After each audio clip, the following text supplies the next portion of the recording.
পিছনে আমাদের কবর ডাকছে। আমার পিতাকে বলে এসেছি, আমি হয় রাস্তায় শহীদ হব, হয় আমার লাশটা তোমার কাছে আসবে, আর না হয় এমপিও আসবে। সন্তানরা কান্নাকাটি করে, ঈদের সময় তাদের একটা পোশাকও দিতে পারি নাই। পিছনে আমাদের কবর ডাকছে, পিছনে আমাদের কবর, সামনে আমাদের এমপিও। হয় এমপিও দিতে হবে, আর না হলে কবরে দিতে হবে।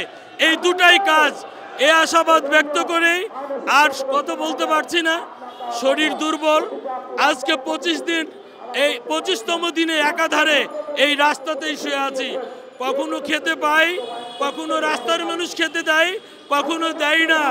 এইভাবে কি আর দিন চলে? আর সহ্য করতে পারছি না, আর কত বলতে পারছি না, আর কত বলতে পারছি না।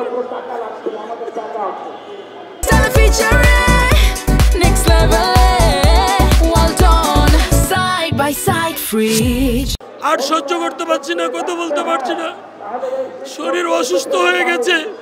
দীর্ঘ 44 দিন আজকে আমরা কুকুর বিড়ালের মতো আজকে আমরা এই রাস্তাতে অবস্থান করছি। আর কতদিন, আর কতদিন আমাদের পরীক্ষা নেবেন? আর কতদিন আমাদের ধৈর্যের বাঁধ দেখবেন? আর সহ্য করতে পারছি না। আমার পিতাকে বলে এসেছি, বাবা হয় এমপিও নিয়ে আসবো, আর না হয় আমার জন্য দোয়া করবেন।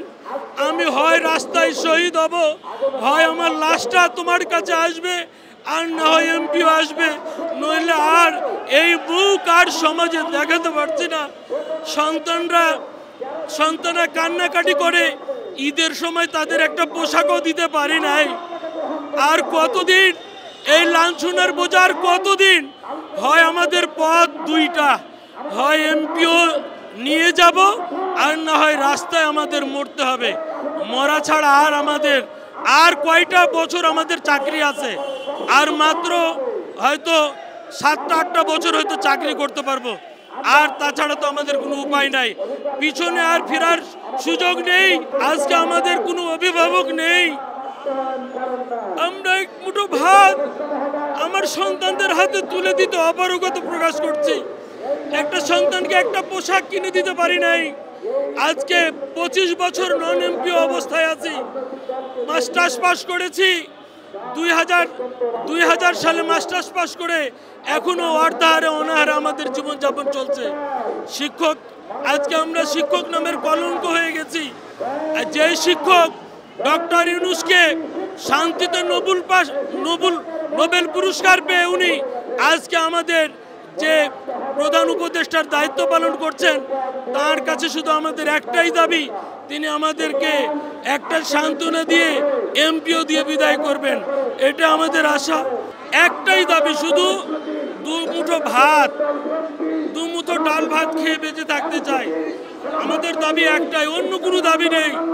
আজকে আমাদের কর্মসূচি ছিল যে যমুনা ঘেরাও করা হবে। এই যমুনা ঘেরাও করার আমাদের কোনো সাধ্য আমাদের নেই, কিন্তু যতটুকু শক্তি আছে অতটুকু দিয়েই আমরা ঘেরাও করার চেষ্টা করেছি। খবরের কাগজ, নিখাত, নির্ভীক, নিরপেক্ষ।